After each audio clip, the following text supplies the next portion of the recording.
पटेल, तड़वी, पुजारा सभी लोग यहाँ उपस्थित हैं।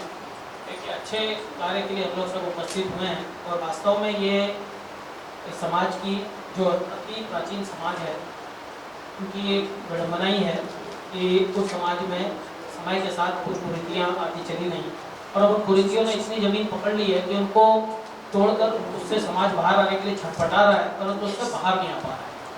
यहाँ जितने भी लोग उपस्थित हैं सब लोगों ने एक स्वर से कहा कि दारू जो है वो बुराई है, समाज उसके जाल में फंसता जा रहा है। वास्तव में जैसा अभी किसी ने कहा, मैं भूल रहा हूँ, किसी ने बोली ये बात कि ताड़ी जो है वो यहाँ पर ताड़ी और महुआ जो है उसका चलन आज से नहीं है।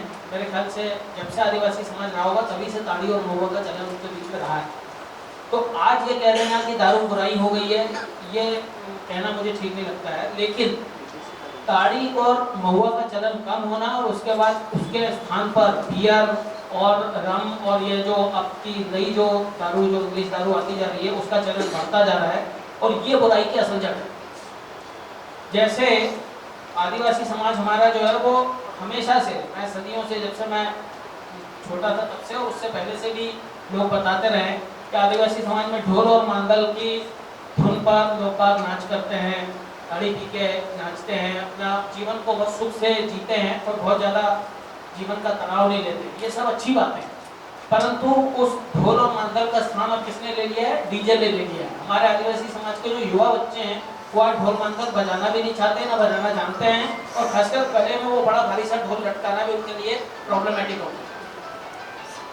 तो ये सब इसलिए होता जा रहा है कि हम जो समाज में नई नई चीजें आती चली जा रही हैं उनको अपनाते जा रहे हैं और वो उस बुराई में हम लोग का समाज जो है आपका फंसता चला जा रहा है। आप लोगों को इस चीज को बहुत सख्ती से रोकना चाहिए कि सबसे पहले तो डीजे पे रोक लगना जरूरी है। ये तीनों जो चीजें हैं, ये तीनों चीजों में मैं जो सबसे बड़ी बुराई मानता हूँ उसको मैं इस समाज में इसलिए ये कह रहा हूँ कि दारू भी बुराई है, परंतु उससे ज्यादा बुरी चीज डीजे है, क्योंकि डीजे बजने के बाद आदमी दारू पीता है, उसके बाद फिर डांस करता है। अगर डीजे नहीं बजेगा तो जिस तरीके से दारू पी जाती है उसमें निश्चित रूप से कमी आ जाएगी। आप इस चीज को चाहे किसी शादी में आजमा के देख लीजिए कि एक शादी में डीजे को कंप्लीटली बंद कर दीजिए और फिर वहां के जो लड़के लड़कियां उनको बोलिए कि अब उनकी तब पूरी रात डांस करेंगे, तो वो डांस भी करेंगे, क्योंकि डीजे नहीं बजेगा तो ढोल बजाना पड़ेगा, ढोल बजाना उनको आता नहीं है, तो फिर नाच कैसे होगा? तो डीजे बहुत बड़ी बुराई है। एक तो उसमें तीन बुराइयां मैं देखता हूँ। एक तो सबसे बड़ी बुराई है कि हमारे कान और हमारा पूरा शरीर खराब होता है डीजे से। रात के समय मेरे घर के सामने से एसपी साहब और हम लोग बगल बगल में रहते हैं, इतनी तेज आवाज में डीजे बजते हुए गाड़ियां निकलती हैं कि रात में 1 या 2 बजे नींद टूट जाती है और उस समय इतना गुस्सा आता है कि बाहर जाके वहीं गाड़ी को रोक के मैं थाने खड़ी जाऊँ। लेकिन ये सोचकर कि हो सकता है शायद किसी की बारात जा रही हो या कुछ हो और उनका सामाजिक कार्य में बाधा उत्पन्न होगी जिसका कि बुरा इफेक्ट जाएगा। लेकिन ये हम लोगों को समझना चाहिए कि हमारे डीजे बजाने से बाकी लोगों को कितनी तकलीफ है और ये कानूनन भी गलत है। बेसिक ये सिर्फ सामाजिक चीज नहीं है, ये कानूनन भी गलत है कि 80 डेसिबल से ज्यादा आवाज में डीजे बजाना गलत है। और ये जिन लोग बजाते हैं उनको क्यों नहीं समझ में आता कि उन लोग नशे में रहते हैं, तो उन्हें वो समझ ही नहीं आता कि हम कितनी तेज आवाज में बजा रहे हैं। लेकिन जो आदमी नशे में नहीं अपने घर में बैठा है उसको तो सुनाई पड़ता है ना, मतलब आदमी की हार्ट बीट बढ़ जाती है, घर के शीशे झनझनाने लगते हैं, कांच टूट जाते हैं। तो इसको सबसे पहले रोकना चाहिए और ये रोकना बिल्कुल मामूली बात है, क्योंकि इसमें तो हमें कानूनन समर्थन भी आपका रहेगा। हम अगर इसमें सख्ती कर दें और यहाँ के लोग एक स्वर हाथ उठा कहें कि सर सख्ती करिए और बिल्कुल तेज आवाज में डीजे बजेगा, डीजे उठा उठा के थाने में खड़ा करा दीजिए, हम इसको 2 दिन में बंद कर सकते हैं, 2 दिन में बंद हो सकता है। लेकिन फिर यही जो लोग बैठे हैं निश्चित रूप से उसी में से 10 लोग आकर कहेंगे साहब डीजे छुड़वा दीजिए, हमारे भाई का है, चाचा का है, मामा का है, काका का है, फलां के लड़के का है, अगली बार नहीं बजाएंगे, अगली बार धीमे आवाज बजा लेंगे। तो होता यह है कि इस तरीके से पालन नहीं होता। अगर डीजे नहीं बजना है तो डीजे थाने में खड़ा है, हम 1 महीना खड़ा रखेंगे, अगला आदमी बंद कर देगा डीजे बजा। इसकी पहले अपनी तैयारी करें। भगत सिंह पैदा होना चाहिए, चंद्रशेखर आजाद पैदा होना चाहिए, लेकिन पड़ोसी के घर में, मेरे घर में ना हो। वो उस मानसिकता से हमको बाहर निकलना पड़ेगा कि सबसे पहले मैं मेरे यहाँ डीजे बजाना बंद करूं।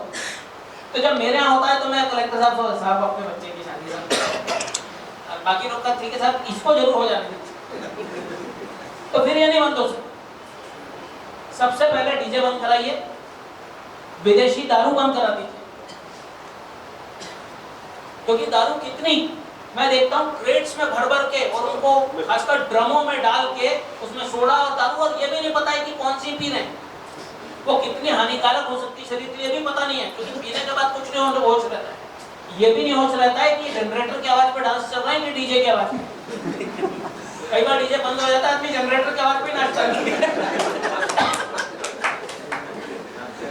तो वो इस कारण से कि एक बार नशा हो गया तो उसके बाद 2-3 दिन तक आदमी को समझ में नहीं आता है कि मैं पी क्या रहा, तो उसको रोकिए। ताड़ी उतनी बुरी चीज नहीं होगी, मुझे नहीं पता है क्योंकि मैंने नहीं पी है, लेकिन उतनी बुरी चीज नहीं होगी, नहीं तो वो इतने सदियों से लोग पीते चले आ रहे हैं और आज भी लोग पीते हैं। लेकिन दारू तो निश्चित रूप से बुरी है, और खासकर जिस तरह की दारू पी जाती है वो तो और बुरी है। और तीसरी सबसे इंपॉर्टेंट चीज जिसकी हम लोग बात करें, देजा। मेरे भी माननीय मंत्री जी से चर्चा हो रही थी, उन्होंने बहुत अच्छी बात बताई जो कि मेरे भी समाज में वृद्धि करने वाली है। मैं पहले देजा को वधु मूल्य समझता था। आप लोग इस चीज को अगर पता नहीं किस तरह से समझते होंगे, एक पिक्चर आई थी बहुत पहले, दूल्हा बिकता है, एक पिक्चर आई थी, मैं कभी शायद कॉलेज में पढ़ता हुआ है, दूल्हा बिकता है करके मूवी आई थी। तो उसमें ये सामाजिक व्यवस्था पर कटाक्ष थी कि लोग बाग दूल्हा दहेज मांगता है तो उन्होंने उसको ऐसे दिखाया था कि दूल्हा बिक रहा है, भाई ये 1 लाख का दूल्हा है, ये 2 लाख का दूल्हा है, जिसके पास पैसे वो आके खरीद ले। मैं पहले इस व्यवस्था को भी ऐसे ही समझता था कि यहाँ पर वधु मूल्य दिया जाता है कि लड़की हमारे घर आनी है तो हम लड़की का मूल्य देंगे, एक प्रकार से तो लड़की को बेचने जैसा हो गया। बट मेरे को मंत्री जी ने बताया कि नहीं, ऐसा नहीं है। ये इस प्रकार है कि यदि कोई गरीब लड़की के माँ बाप है तो जो वधु पक्ष के घर में वर पक्ष आता है, वो वर पक्ष उस वधु के लिए 1.5 लाख रुपए अगर दे रहा है तो उसका मतलब है कि 1 लाख रुपए की 1.5-2 किलो चांदी वधु को देगा और बाकी 50,000 रुपए लड़की के गरीब माँ बाप को देगा कि जो बारात आई है उनका भोजन पानी का ध्यान रखे। ये तो स्थिति अच्छी है, परंतु क्या इसका पालन हो रहा है हमारे समाज में? अगर इसका पालन नहीं हो तो मेरे कहने का मतलब सिर्फ इतना है कि जो व्यवस्थाएं हमारे पुरखों ने, हमारे फोर फादर्स ने बनाई, वो व्यवस्थाएं बुरी नहीं थी। हमने उन व्यवस्थाओं को समझा नहीं और अपने स्वार्थ के हिसाब से उन व्यवस्थाओं को आज के परिप्रेक्ष्य में मोड़ दिया। आपने अक्सर देखा होगा, शहरों में भी मैं देखता हूँ कि जब दूल्हा शादी में जाता है, घोड़े पर बैठते तो उसमें एक तलवार फंसी रहती है। कोई बता सकता है तलवार क्यों लगी रहती है? तलवार इसलिए लगी रहती थी कि आज से 300-400 साल पहले स्वयंवर हुआ और लड़का जो है वो तलवार और अपने साथ कई सारे तलवार वालों को लेकर लड़की के घर जाता था और कई बार युद्ध होने के बाद लड़की को वहां से लेकर आ जाता था। तो उस समय तलवार आवश्यक थी, कि तलवार अगर नहीं होगी तो आप लड़ोगे कैसे? अब तो शादी के 1 महीने पहले से 2 महीने पहले से वर वधु पक्ष मिलते हैं, एक दूसरे का सम्मान करते हैं, लेकिन तलवार फिर भी फंसी हुई। अब जब आप मिल रहे हो दूसरे के गले तो तलवार की जरूरत कहाँ है? लेकिन ये तलवार जो फंसी हुई है, ये तलवार उस पुरानी व्यवस्था का हैंगओवर। कोई आदमी ये नहीं पूछता ये तलवार क्यों फंसी है। मैंने मेरी जब शादी हुई मैंने पंडित जी से पूछी थी कि तलवार क्यों फंसा रहे हो आप? अरे यहाँ तो लड़की वालों के हम घर जा रहे हैं ना, उन्होंने मैं बुलाया है, खाना खिला चुके हैं 4 बार पहले भी, तो अब मैं तलवार लेके क्यों जा रहा हूँ? मेरे को लड़ने थोड़ी जाना उनसे। तो कुछ चीजें ऐसी हैं जिनका कि वास्तव में जो उद्देश्य था वो उद्देश्य ही हमें नहीं पता। हम लोग सिर्फ लकीर के फकीर बनते हो, इसी कारण से हम उन चीजों को बदल, जिस दिन हम समझ जाएंगे कि इसका उद्देश्य क्या रहा होगा तो हम बाकी चीजों पे ध्यान नहीं देंगे। लेकिन वो चीजें ना समझते हुए हम सिर्फ लकीर के फकीर बनते हुए आगे बढ़ते जाए। तो आप लोग सब इस चीज का प्रण करिए कि हम डीजे का सख्ती से विरोध करेंगे। डीजे का विरोध करने का मतलब खुशी ना मनाना नहीं है। आप छोटी आवाज में, धीमी आवाज में बजाइए, 4 घर वाले सुन सकें आसपास के। एक डीजे रखिए या एक जो पुराने समय में जो कि बैंड बाजा चलता था वो रखिए शादी में, उससे भी खुशी मनाई जा सकती है। लेकिन हम 20 डीजे रखेंगे जिससे कि पूरे शहर में पता चले कि फला साहब के यहाँ शादी हो रही है, भले पूरा शहर उसमें आपको गाली दे, कोई आपकी तारीफ करता हुआ नहीं मिलेगा। तो इस चीज को अगर हम रोक लें और इसमें हम आपको साथ देंगे, एक भी शिकायत मेरे पास आएगी कि ये डीजे उठा के रखो, हम रखवा देंगे थाने। तो धीरे धीरे इन चीजों को हमें समझाना पड़ेगा, अपने बच्चों को भी समझाना पड़ेगा कि डीजे में पैसा मत फंसाओ, किसी और धंधे में पैसा लगाओ। कि नशा काजे छुड़लू छे, घर बार समाज काजे जुड़लू छे। पिरिया पारिक भोला बाबू से आदिवासी वाचाड़ानु छे। ये करीब 1 महीने पहले नितेश मेरे ऑफिस आया था और उसने मुझे ये बताया, तो मैंने उसके सामने ये लाइन पढ़ी और मैंने कहा सबसे अच्छी लाइन मुझे ये इसलिए लगी कि मैं जब से यहाँ पर आया हूँ मैं सोचता हूँ कि मैं यहाँ की जो बोली है उसके बारे में कुछ शब्द मैं बोलूँ मैं, क्योंकि अक्सर हम जब गांव में जाते हैं, खाटला बैठक लेते हैं, तो हम अपनी भाषा में बोलते हैं और कभी कभी हमें ऐसा महसूस होता है कि हम अपनी बात को उन तक पहुंचा नहीं पा रहे हैं। तो इस तरह की लाइन जो है मैंने अपने मोबाइल में भी रख ली थी और जब भी कहीं पर जाता था तो मैं इस लाइन को जरूर बोलता था। तो नितेश और उनकी टीम को जिन्होंने इस टेम्पलेट को बनाया है और इतनी इंफॉर्मेशन दी है इसमें, वास्तव में हमारे लिए बहुत ही उपयोगी साबित होगी।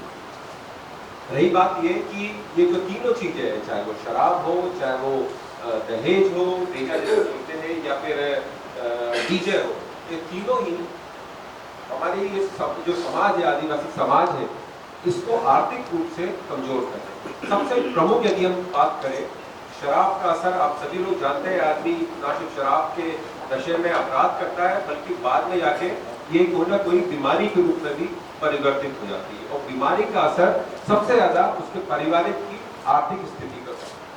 उसी तरह डीजे की जब बात करें, यहाँ पर लोग 1 नहीं 2 नहीं 4-4 5 डीजे बुलाते हैं शादियों में। परिवार के जो सदस्य होते हैं, फूफा मामा, वो बोलते हैं कि मेरी तरफ से भी एक डीजे हो जाए। तो ये सब जो चीजें हैं ये हमारे पूरे समाज को आर्थिक रूप से कमजोर करती है। रही बात देजा की, जो बताया अभी और मेरी अभी माननीय मंत्री जी से भी बात हो रही थी कि कोई भी समाज में रीति रिवाज शुरू होते हैं किसी अच्छे कार्य को लेकर, लेकिन बाद में रीति रिवाज जो है वो कुरीति में बदल जाता है। देजा भी वैसे ही है। देजा एक किसी नव युगल जिसकी शादी हुई है, उसको एक परिवार चालू करने के लिए शुरुआत की है, उसको चांदी का सामान या उसको जो घर गृहस्थी का सामान दिया गया और कुछ एक उसके परिवार को दिए गए, लेकिन बाद में फिर ये कुरीति में बदल गया, अब जबरदस्ती होने लगी। तो ये सब चीजें वास्तव में एक हमारा समाज आगे बढ़ रहा है, एक नए दिशा की ओर जा रहा है, तो हमें ये सब चीजें हमें रोकनी पड़ेगी। रही बात है कि इसको हम मोटिवेट कैसे करें, इसको हम ऐसा क्या करें, जो हमारी समिति के सदस्य भी है वो यहाँ पे बैठ रहे हैं, उन्होंने शुरुआत की, बहुत ही अच्छी शुरुआत की है, लेकिन इसको हम कैसे इसको और जनमानस तक पहुंचाए। मेरे ख्याल से अभी छकतला में हमने एक बैठक ली थी और वहां पर हमें एक पटेल साहब को इसी बात के लिए सम्मानित किया गया था कि उन्होंने अपने यहाँ पर जो शादियां हो रही है उसमें डीजे पूरी तरह से बंद कर दिया गया, उसको वहां पर 5,000 रुपए का एक प्रोत्साहन राशि भी दी गई। तो मैं माननीय मंत्री जी से बोलना चाहूंगा कि सुझाव है मेरा कि जिन गांवों में भी ये डीजे प्रथा बंद होगी उनको 26 जनवरी या 15 अगस्त जैसे समारोह में हम उनको पटेलों को वहां के सरपंच को सम्मानित कर सकते हैं, जिससे कि उसको देख के बाकी समाज में भी ये चीज को हम उनका पहुंचा सकते हैं। दूसरी बात यह है कि एक जो बात अभी कही और मैं समझता हूँ काफी हद तक सही भी है कि जब झगड़ा तोड़ने जाते हैं हमारे आदिवासी समाज के लोग और थाने पर बैठ जाते हैं और थाने वाले भी यदि उनसे किसी चीज की मांग करते हैं, तो मेरा आप लोगों से कहना यही है कि पहली बात तो ऐसी चीजों पे आप बिल्कुल उनको शामिल मत हो। कहीं पर कोई शिकायत करना चाहे तो मेरे पास सीधे कर सकता है। साफ हिदायत दी हुई है कि किसी भी इस तरह की चीजों पे आपको कोई मतलब ऐसा कोई कार्य नहीं करना इससे कि समाज में पुलिस की इमेज खराब हो, पुलिस की हो। तो आप लोग इसमें मेरा फोन नंबर आप लोग सभी लोग ले सकते हैं और वहां पर आप मुझे बता सकते हैं। लेकिन मुझे देखने में आया, मैं जब भी थाने पे जाता हूँ और वहां पे भीड़ लगी रहती है तो मेरा काम रहता है कि मैं जाके पूछता हूँ उनसे कि आप लोग कैसे बैठे हो, लेकिन मुझे आज तक कभी किसी ने नहीं बताया कि वो क्यों बैठे, क्या बैठे। वो अक्सर चुप हो जाते हैं, वो बोलते सर हम रिपोर्ट करने आए थे, कुछ करने आए थे। तो थोड़ा सा आप लोगों को इस संबंध में भी जागरूक करने की जरूरत है समाज को कि पुलिस जो है उनके हित के लिए है, पुलिस उनको परेशान नहीं करेगी, आप पुलिस के साथ में डरे नहीं और पुलिस आपके साथ में हमेशा खड़ी हुई है। आप लोगों ने मुझे बुलाया और यहाँ पर बोलने का मौका दिया और एक बार पुनः जो हमारी जो समिति बनी है उनका कार्य बहुत ही अच्छा कार्य है और ये कार्य और अच्छी तरह करें, इसके लिए जिला प्रशासन और पुलिस प्रशासन सदैव आपके साथ में खड़ा हूं।